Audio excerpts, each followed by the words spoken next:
کہ واللہ یحب المتطہرین، اللہ رب العزت ہمیشہ جو پاک صاف رہنے والے لوگ ہیں ان سے محبت فرماتا ہے۔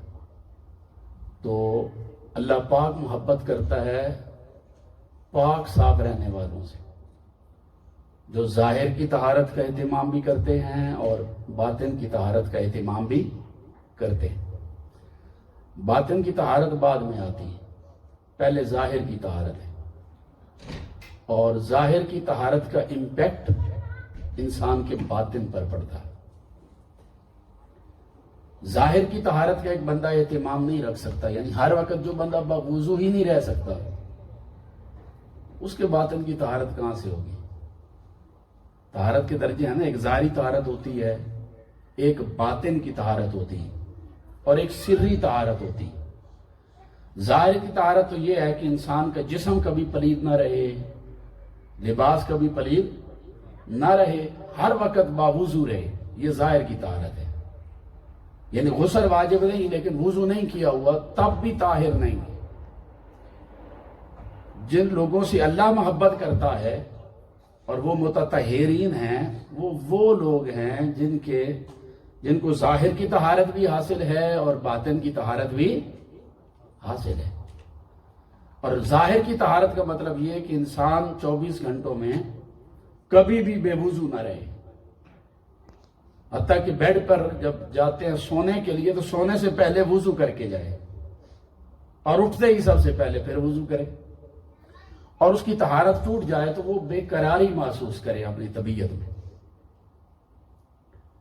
اگر کوئی بندہ ظاہر کی طہارت کا اس طرح اہتمام کرنے لگ جائے تو اس کا امپیکٹ اس بندے کے دل پر پڑتا ہے، اس کے باطن پر پڑتا ہے۔ باطن کی طہارت پھر بعد میں آتی ہے۔ آپ لوگ کبھی سوچتے ہوں گے ابھی عرصہ ہو گیا ہے نمازیں پڑھتے ہوئے، داڑیاں سفید ہو گئی، بال سفید ہو گئے، عمریں گزر گئی، نماز پڑھ رہے ہیں، مگر اس کا جو امپیکٹ ایک شخصیت کے اوپر ہونا چاہیے نا، وہ نہیں ہے۔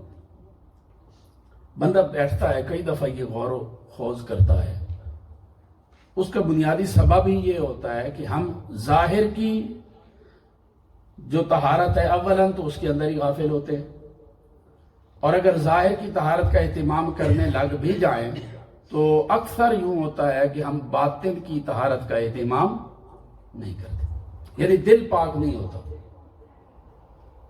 جب دل پاک نہیں ہے تو نماز پڑھیں گے تو اس کے لیے تو طہارت شرط ہے، ٹھیک ہے نا۔ فقیہ کے پاس جائیں گے وہ کہے گا ٹھیک ہے آپ کا وضو ہے، آپ کی نماز ہو گئی۔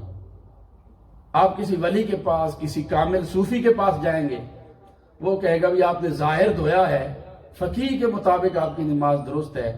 آپ کا چونکہ باطن پاک نہیں، لہٰذا اس نماز نے جو اثرات آپ کی شخصیت پر اور ذات پر پیدا کرنے تھے، آپ کے اندر جو تبدیلی پیدا کرنی تھی، وہ باطن کے پاک نہ ہونے کی وجہ سے نہیں کر رہے، لہٰذا باطن کو پاک کریں۔ تو اولیاء صوفیاء کی زبان میں ظاہر کا بندہ اہتمام کرے اور باطن کے پاک رکھنے کا اہتمام نہ کرے، من کی کلینلینس کا اہتمام نہ کرے، وہ فرماتے ہیں یہ بھی فراڈ ہے، ٹھیک ہے نا۔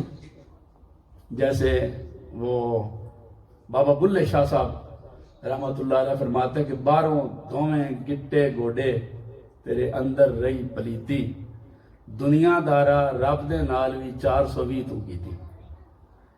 یعنی باطن جو ہے وہ پاک نہیں، تو ظاہر کی طہارت وہ بھی صرف نماز کے لیے کرتے ہیں، ہر وقت طاہر رہنے کی کوشش نہیں کرتے، جس کی وجہ سے ہماری نمازیں ہماری طبیعت میں کوئی تبدیلی پیدا نہیں کر پاتی۔